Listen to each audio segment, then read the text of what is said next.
assim, como a gente está recebendo pré-candidatos, então o que é que a gente gostaria deles? Que eles falassem um pouquinho deles mesmos, por que eles entraram na política e, principalmente, por que querem ser prefeito e o que pretendem fazer pelo Recreio dos Bandeirantes. Eu sei que é meio pergunta de prova, recreio,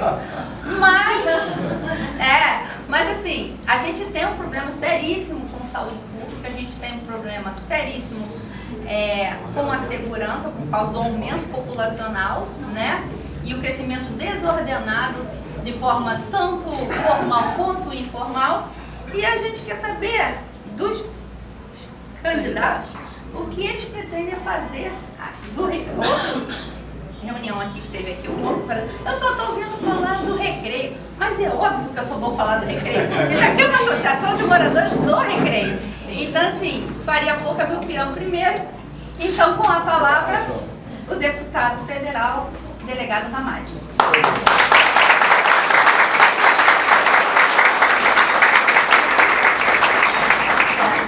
Vou ficar em pé mesmo, melhor para falar, para ver todos que estão aqui. Muito obrigado, senhor, pela oportunidade, pelo convite.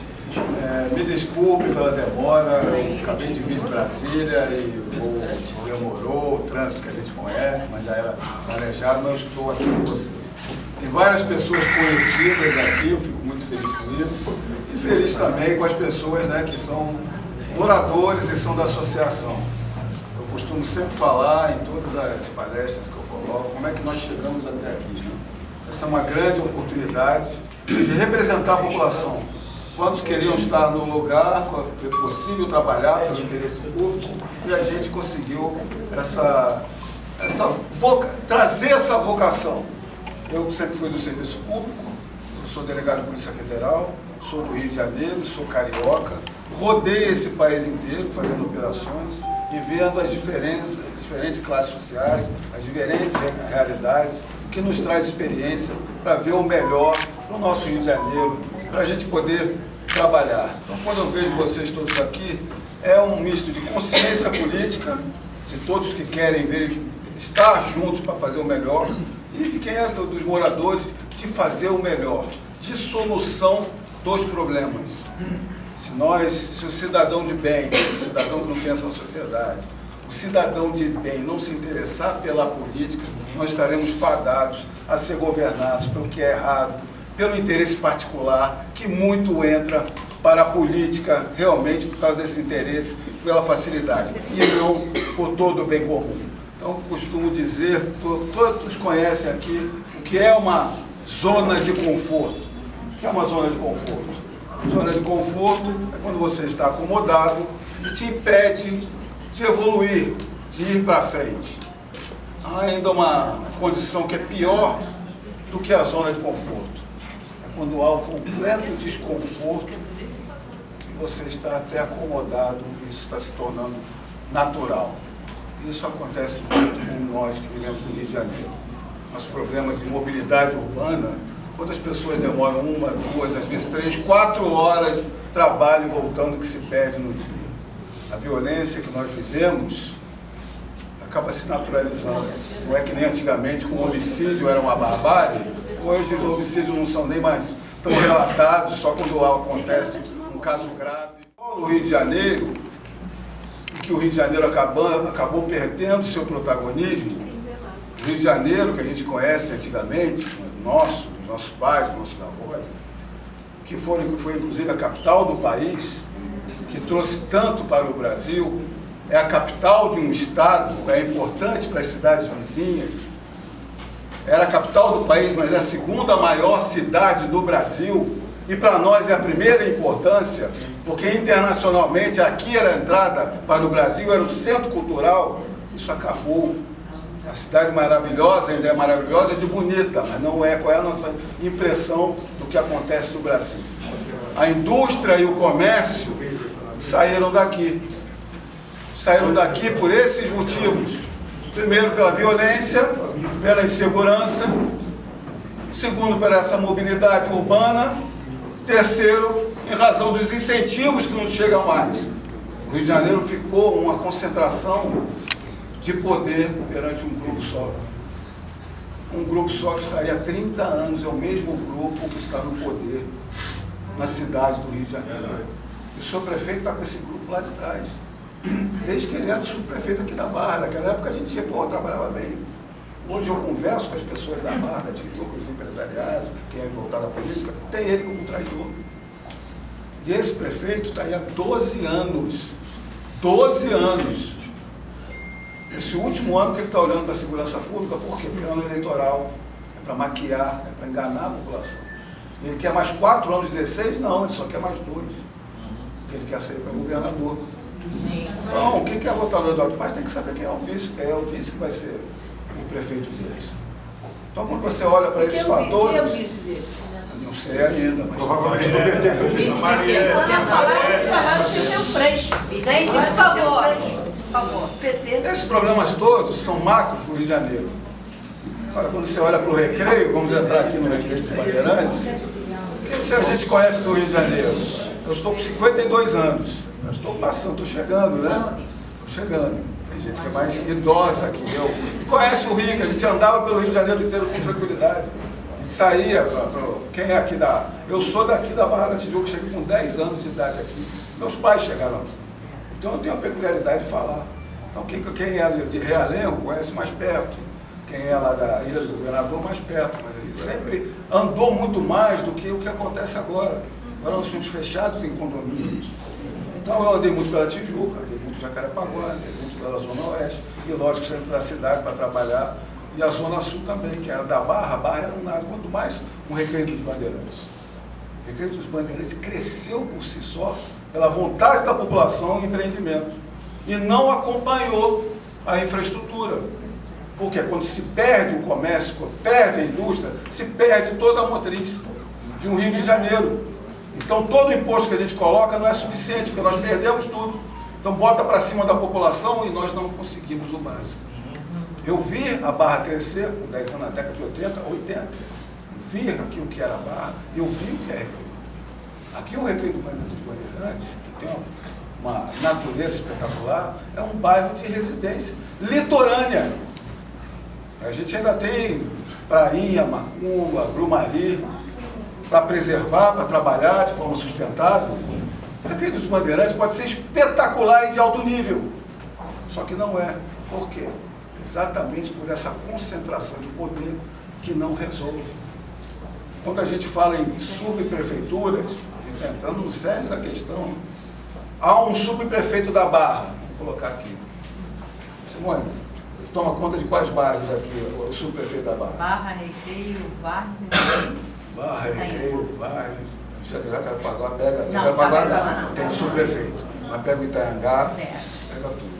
O subprefeito consegue olhar para o problema menor? Não consegue. E o que vocês inventaram ainda? As GELs. Isso eu não sei se vocês estão por dentro disso. Eu estou por dentro porque eu estou estudando a cidade e vendo o melhor para boas propostas. Fazem GELs e subprefeituras que uma entra por cima das outras. Não é isso, político? O vereador Rogério está aqui com a gente. E elas sobreposicionam, tomam conta de mesmas regiões, trazendo conflito para a população. Sabe o que é isso? É para colocar conluios políticos apenas. Então há um conluio político para tomar conta aqui, há um outro conluio político para tomar conta lá. Então a conluio só pode atender uma pessoa porque conhece um político. Nós vivemos hoje, a gente fala um médico aqui, né? A atenção básica, ele faz uma maquiagem com uma aparência que está funcionando. Mas quando você entra no CISREG, você não consegue ser atendido. Aí você tem que falar ou com o político, ou com o traficante, ou com o miliciano.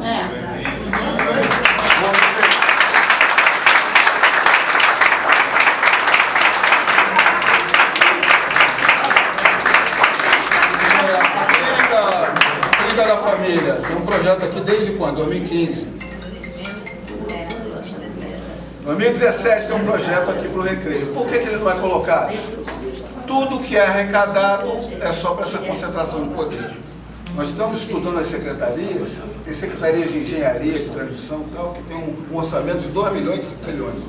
O gabinete do prefeito tem um orçamento de mais 100 milhões de reais. O que é isso?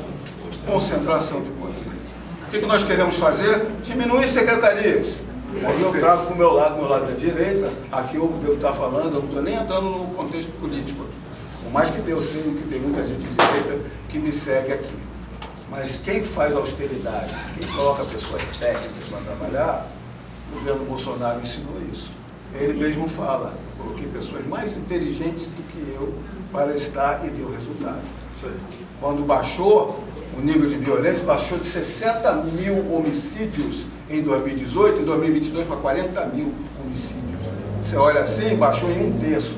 Mas 20 mil homicídios é uma política que deu certo. Quando se falou que na esquerda a reforma agrária era uma pauta da esquerda, Bolsonaro fez um trabalho que ele deu mais títulos de propriedade às pessoas, uma reforma fundiária, que tem que ser feita na cidade do Rio de Janeiro também, mais que todos os presidentes juntos. Então quem fez uma efetiva reforma agrária foi ele. Por quê? Porque botou gente de pessoas técnicas. Os estatais dando lucro e entregou o país com superávit. Então, o exemplo dele é o que nós queremos. O Correio está escondendo os prejuízos. Quando eu trago esse exemplo, por quê? Porque eu quero diminuir as secretarias, mas na especialização, o que nós temos que fazer com os subprefeitos é eles estarem por cima e concentrar especialidades. Cada bairro, e alguns bairros tão grandes, com mais de 100 mil habitantes, cada bairro tem que ter um especialista aqui dentro. Porque vão ter metas para cumprir e problemas para realizar. Porque os problemas são pequenos e complexos. A questão das gigogas aqui, você tem que fazer um trabalho aqui, mosquito para quanto é lado, saneamento que acontece aqui. A situação do terreirão que acontece, ninguém resolve. E não é difícil de resolver, é organizar. Então, nós estamos vendo, eu não estava, no final de 2023, eu estava no final do primeiro ano de mandato, eu trabalhei em diversas comissões, eu pelo Partido Liberal estava à frente das principais comissões, que são a Segurança Pública, a CCJ, no final do ano, já me apresentando para esse ano, ainda não tinha escolhido o candidato a prefeito do Partido Liberal para 2024, e já tinham me pedido para fazer todo o plano de segurança e ordem pública para o prefeito. Mas o presidente Bolsonaro, de posse de uma pesquisa que mostrou que eu tinha aparecido bem, e por ser de confiança e com afinidade, de poder trabalhar, de conhecer o Rio de Janeiro, que é a casa dele, eu fui escolhido. Então, além da questão de segurança, todo o trabalho que o Rio de Janeiro nós estamos fazendo. Mas tenho certeza, todos vocês, que o prefeito do Rio de Janeiro tem que ser o protagonista em segurança pública, senão nós não vamos virar.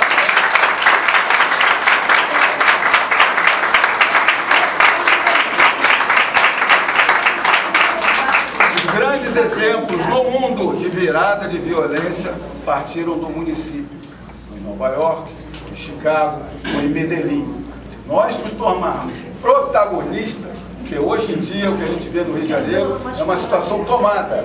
O que é o poder paralelo? Quantas vezes vocês ouvem falar sobre o poder paralelo? Vocês viram o que aconteceu na ilha do governador, lá, questão do Uber? Isso não é mais poder paralelo. Poder paralelo somos nós, eles são o poder efetivo. Hoje milícia faz tráfico, tráfico faz milícia e toma conta de tudo. E cada vez as pessoas, quantos médicos eu conheço, quantos empreendedores, comerciantes, médicos, os médios comerciantes de médias empresas é que sustentam o Brasil. Os grandes porcentos, serviço público é 10% do efetivo de trabalhadores. Grandes empresas, 10%. Os médios e pequenos que tomam conta.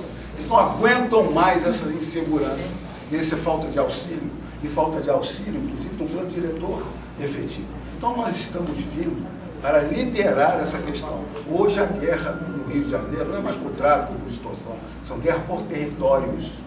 Se é guerra por territórios, o prefeito é que é competente para tomar conta dos territórios. O IPTU é o quê?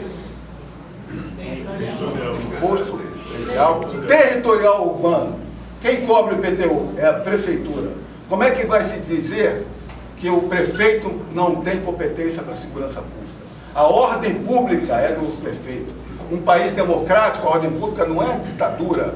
A ordem não é coação. Um país democrático, que tem que ser democrático, como o Brasil, a ordem é buscar a paz social. E pela prefeitura não é só uma força de segurança, porque nós temos a Guarda Municipal, que já foi colocada por lei e pelo STF, que faz parte da segurança. O que vocês acham da Guarda Municipal do Rio de Janeiro? Melancia, igual aqui na melancia. O senhor sabe que ela tem camelô. Não tem plano de cargo de salário. Primeiro, você tem que pensar no servidor. O servidor não tem plano de cargo de salário.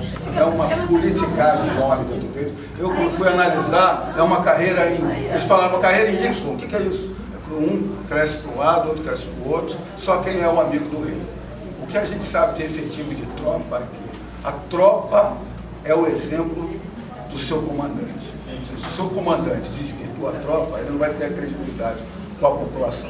Hoje é uma guarda municipal, só serve para bater em ambulante e para multar a população. Para auxiliar a sociedade, nada.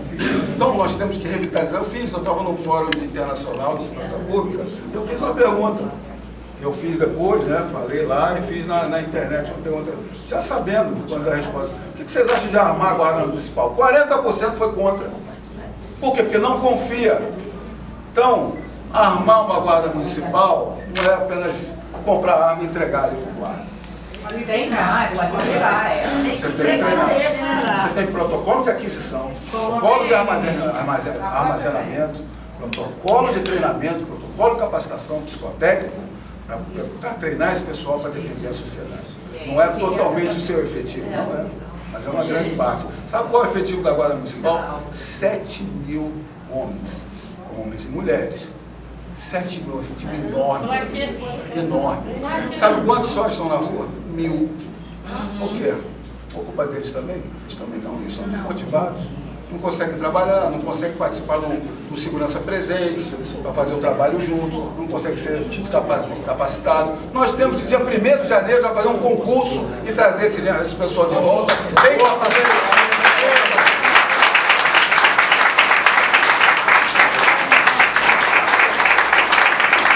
Nós já estamos com um projeto com a Polícia Militar, para não haver sobreposição, mas para haver complementação. A gente está falando até de segurança presente. A gente olha com a viatura da Polícia Militar de frente com a viatura de segurança presente, no mesmo local. Isso não funciona. Eles estão ali para conversar. Vocês têm que estar em locais diferentes. Se a gente tiver a Guarda Municipal num local junto, complementar e atuando, você sabia que um policial militar, ou a segurança presente, um policial civil, que está numa investigação, para pegar as câmeras de segurança, eles têm que oficiar a prefeitura. Oficiar papel, burocracia. Isso é integração de força de segurança? Não. Agora, como está vindo um candidato que é de segurança pública, ele está tentando resolver tudo em 6 meses. Ou seja, não está tentando resolver tudo, está tentando enganar a população.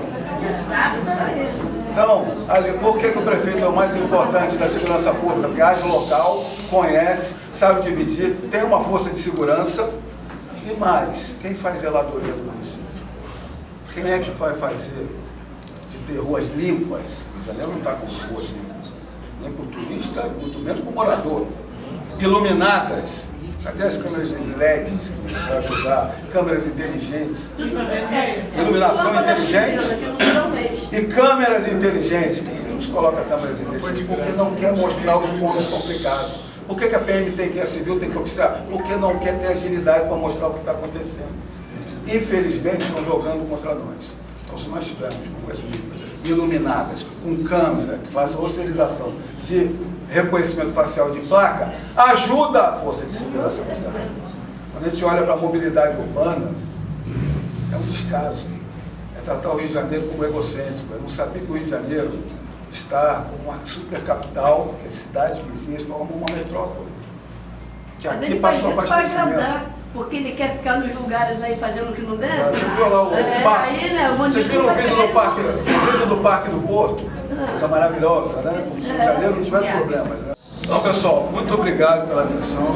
Você sabe que eu converso aqui, mas eu converso em particular também. Quem quiser conversar, eu estarei aqui com você. Eu tenho uma próxima agenda, mas eu demoro ainda. Eu vou atrasar para estar aqui com vocês mais tempo. Muito obrigado pela Simone, pelo amor, por todos que estão presentes aqui, pela oportunidade. Só um minutinho, já vou passar a palavra para quem quiser falar, no máximo 10 pessoas. Vou pedir aos candidatos a vereador que não se pronunciem, porque o deputado já nominou, né, individualmente, para dar espaço para quem é morador e quer fazer alguma pergunta ao deputado, né? Então não adianta pregar para convertido, né? Então, mas antes disso, eu gostaria de entregar as demandas do bairro. O Roger já conhece, eu já entreguei a ele, né? Andou quase nada. É verdade. Então, assim, são umas coisas que são bem perenes, né? E uma das coisas na área da segurança que a gente pede é a 16ª Inspetoria da Guarda Municipal. Porque, atualmente, quem atende nós, eu acho que vem da Zona Norte para cá. Então, a gente precisa de uma inspetoria aqui na nossa região. Até porque o Recreio é o 15º maior bairro do Brasil. Se ele fosse uma cidade, ele seria a 222ª cidade em população. E é o 8º bairro mais populoso do Rio de Janeiro. E se a gente dividisse Jacarepaguá nos seus subbairros, ele seria o 7º maior bairro da cidade do Rio de Janeiro. Então, acho que de todos os candidatos, a gente pede sempre um olhar diferenciado para um bairro, como você mesma falou, que tem uma natureza exuberante. A gente tem vários parques e a gente precisa desse olhar, principalmente, por exemplo, os quiosques. Os quiosques estão invadindo as áreas de Restinga, desmatando tudo, virando beach club, tudo ilegal. E daí? Ninguém faz nada. Então, a gente está pedindo várias coisas aqui, a questão da saúde. Por exemplo, sabe, a gente não tem um terminal rodoviário. Os ônibus ficam na Guiomar de Novaes, embaixo de Sol e não tem aonde. Até o próprio pessoal que trabalha nas empresas fica no meio da rua. Então não tem nada. Então, assim, aqui está um arrazoado do que a gente elencou junto com a população, né, do que a gente. E até teve um candidato aqui, eu não vou citar nome, que falou assim: ah, mas você devia ter posto. Pronto. Eu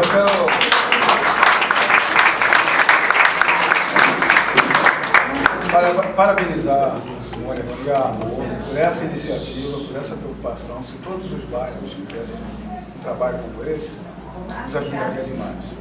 Gostei da ideia. Porque é uma ótima ideia, nos ajuda, porque nós acabamos por perquirir problemas, soluções, projetos, promessas que foram cumpridas e mais. A gente tem que trabalhar com o que é factível sem inventar. Muito se inventa e pouco se entrega. Nós trabalhamos com promessas de campanha, né? Projetos de campanha factíveis. A população vai ver que a gente está tentando fazer e vai conseguir construir realmente. Obrigado, obrigado.